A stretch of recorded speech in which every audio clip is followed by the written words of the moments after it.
As we close, we should remind ourselves of our motto for this conference, which was deepening cooperation for global affluence. This will be the first time, if it is achieved in the coming years, that the whole world is affluent. Until by 1980, the only affluent part of the world was Western Europe, North America, and Japan. The rest of the world were in poverty. In the last 50 years, we have 40-something years, we have seen spread of affluence to some other countries, China, some countries in other parts of the world, spreading affluence a bit more. And what we are aiming at is affluence for the whole world. We may not achieve it in a short time, but we should have it on the radar screen as our aim. In order to do that, we go back to our principles of NAM. And those principles, the Bandung principles, really start with humility, to be humble, not to think that what you think is the only way of doing things. In other language, we call that subjectivism. When you just think that what you think is the only way of doing things. The opposite of subjectivism is objective thinking. Objective thinking means you deal with situations the way they are, not the way they should be in your head. We who have spent, I have spent about 60 years, more than 60 years, engaged in the political resistance in Africa here. And in those years, we have been studying all these events in the whole world, actually. And we have got some good idea. If you look at the 500 years from the time of the Renaissance in Europe, even if you don't go back to the earlier periods, you'll find that ideas were coming, new ideas, then people discover better ways of thinking. We started off with Bullionism.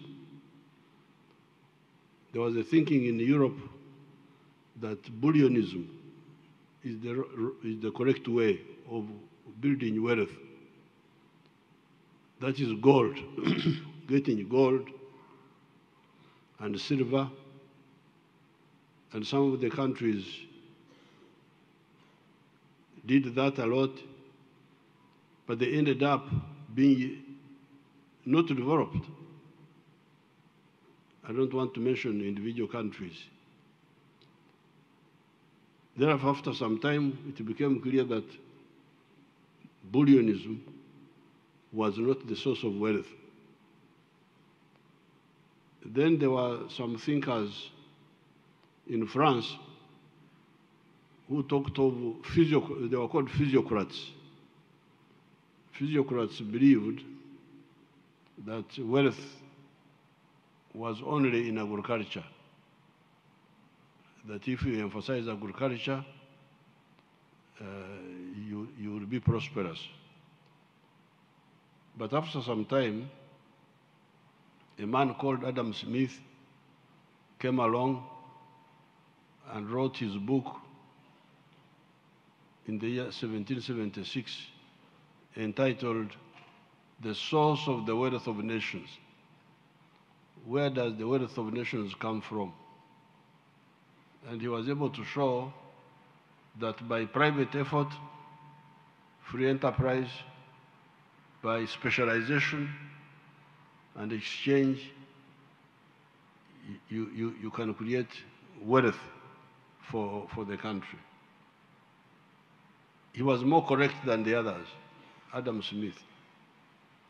Then Karl Marx came and said, no, private property is the source of all evil. We should get rid of private property and collectivize wealth. He had some good points in central planning, but obviously there were also some philosophical mistakes in his position. Now, Adam Smith helped certain Europe to move forward, but something else came up which he had not foreseen. This was the issue of the market. If you produce, who buys? If you produce and nobody buys, or very few people buy, you will not continue.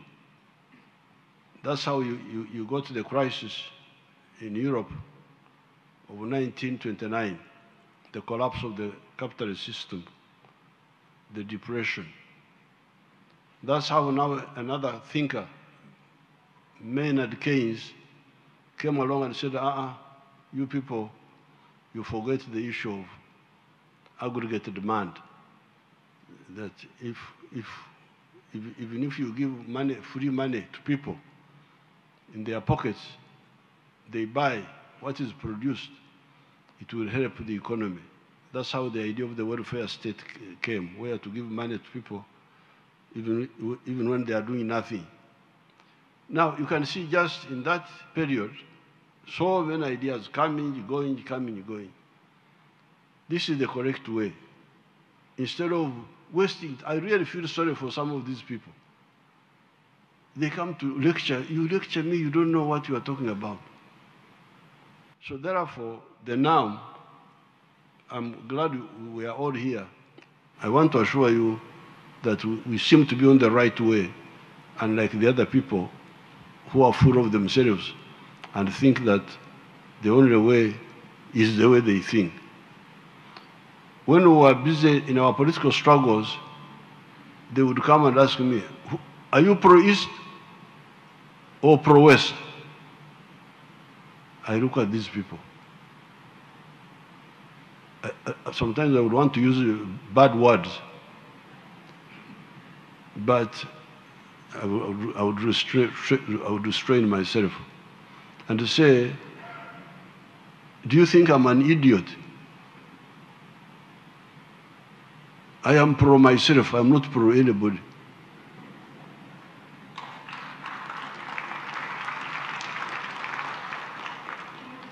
Why would you not have it in your head that this man or this group of people are pro their own interests? Why would you think that my job is to be pro this one or the other one, and I have no other job except that? That's really incredible shallowness. Therefore, it's good that this movement has been going on. We have the capacity to solve many of these problems if we cooperate among themselves, because remember, we have been saying that wealth comes from producing goods and services and selling them. Now that means three things. Number one, investment to produce the goods or the services. A factory, a hotel, a transport business, that is either good or service produced. And we can cooperate here. those people with some surplus capital can invest in our countries, and we produce goods and services, which means that the NAM governments must create conducive atmosphere for investments to take place. The NAM countries also sometimes make mistakes. Like here in Uganda. Uganda was moving very well in the 1960s. Then we had a man called Idi Amin. I don't know whether you heard of him. He was a soldier, a British soldier, poor, no education. He came and took over the government. We decided to fight him. But in a very short time, he expelled our Asians. There were Asian people who had come from Asia and settled here, especially India, Pakistan. This property here, this is a joint venture between the government and one of those people, one of our Indian origin people. Idi Amin expelled all this. And yet they were a very active investment group. They were in sugar, they were in hotels, they were in steel production. So here you had a leader of a NAM country undermining his own economy. So therefore, it is very crucial that we study very carefully the issue of the investment climate in our respective countries. When we kicked out all these people and we came into government, we brought back, we gave back the properties of our Asian citizens and non-citizens that Idi Amin had taken. We gave them back.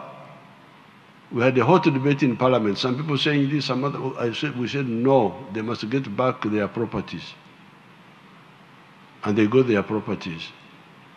And this one here is one of those people who came back as soon as he heard that we had given him. He came back he was in London. He came back here. And the other day I was asking our people, how many factories have been built by our Indian returnees? They told me 900 factories they had built since they came back. So this is one front line of struggle. The atmosphere for investors to produce goods and services using the raw materials we have in our respective countries. Now, once you produce a good or a service, then the next challenge is who buys what you produce. Somebody must buy it, and buy it in big quantities so that you continue expanding. That's why there is the internal market. Like Uganda here, we are a population of 46 million people, so they buy. But the internal market of Uganda is not enough. That's why we need the regional market, integration in East Africa, in Africa, so that we deal with the issue of the market regionally and nationally. But internationally, since we are members of the same group of countries with similar interests, we should promote trade among ourselves.